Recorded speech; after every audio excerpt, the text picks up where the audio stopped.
I wish it was this easy to take a self-portrait. But let me tell you, it's not. But the reward of doing everything by yourself is worth it. And let me tell you why. I've been creating self-portraits for 5 years now.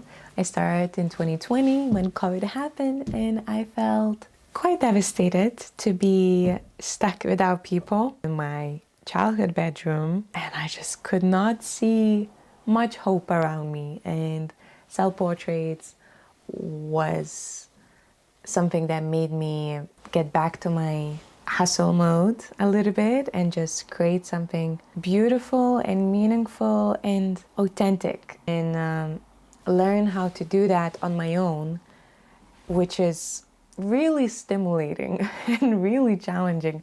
And whoever tells you that self-portrait is effortless, it's not true. It's not true. I've been doing that for 5 years. It's still challenging. You still come home sometimes thinking that you got no shot, not even one shot you're gonna like.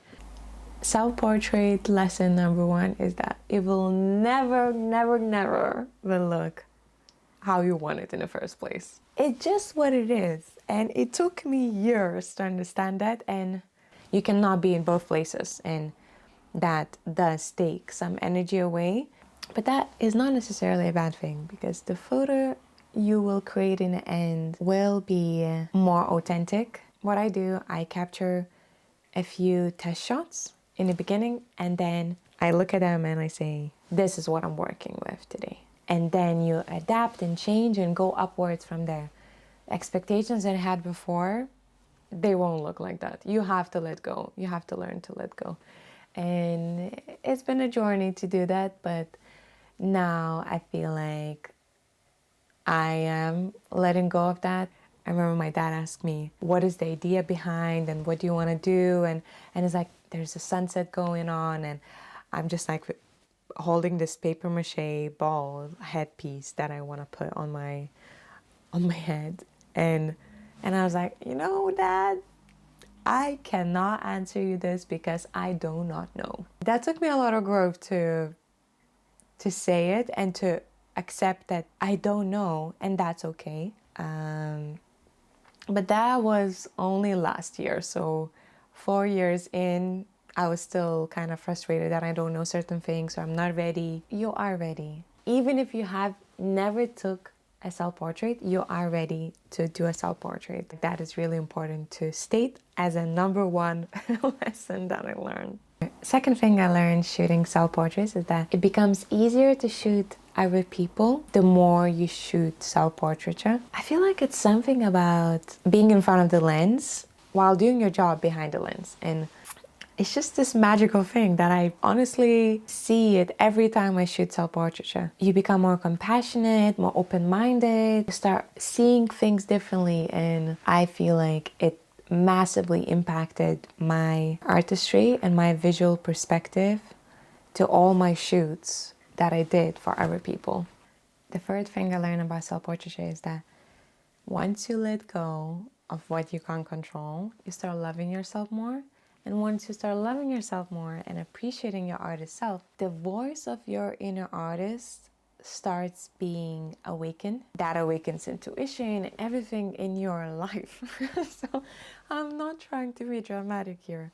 It honestly starts changing the way you think, the way you see life and visuals, and your intuition becomes so much sharper. And honestly, that self-portrait did for me. And sometimes I go to the studio just to do self-portrait to mark some kind of chapter of my life. It's actually a really, really beautiful ritual to do with yourself and your inner artist, and just connect when no one is in the room. When we work with teams, we sometimes lose our voice because we have to talk.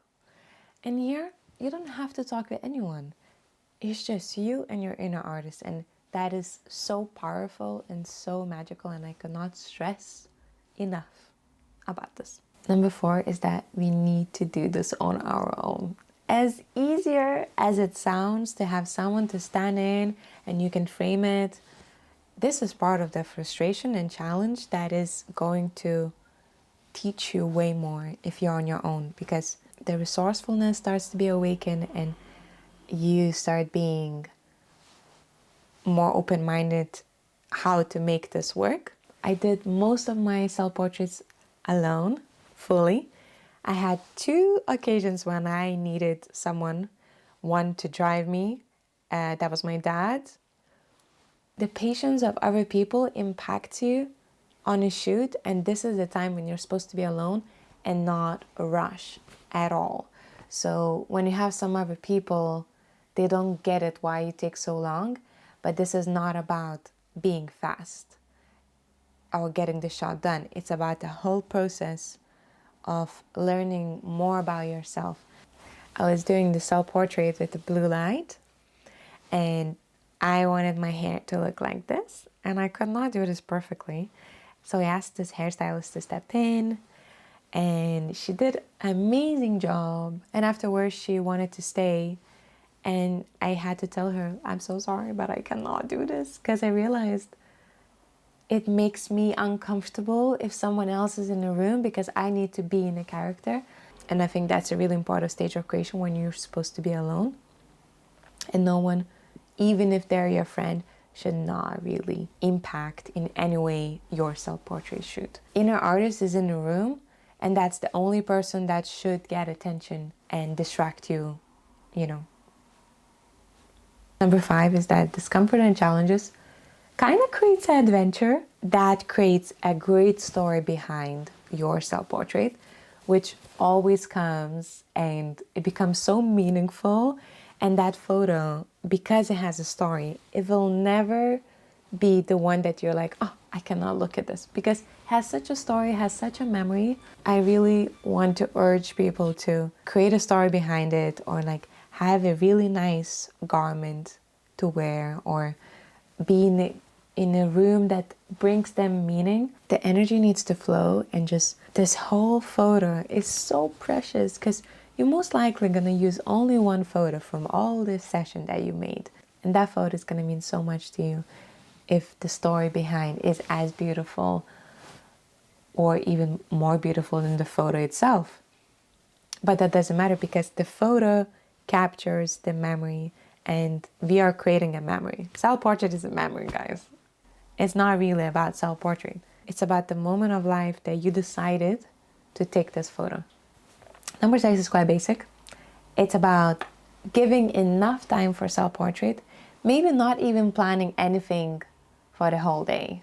Like maybe this is the day when you do this, and no matter how long it takes, you are getting that done, and that is a self-portrait day.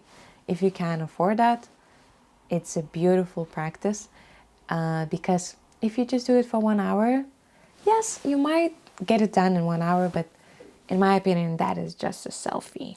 It's not a self-portrait session, and I'm sorry, but that's my opinion. That also gives you time to be extra kind and extra patient, because that is not an easy thing to do, and I feel like extra time gives that.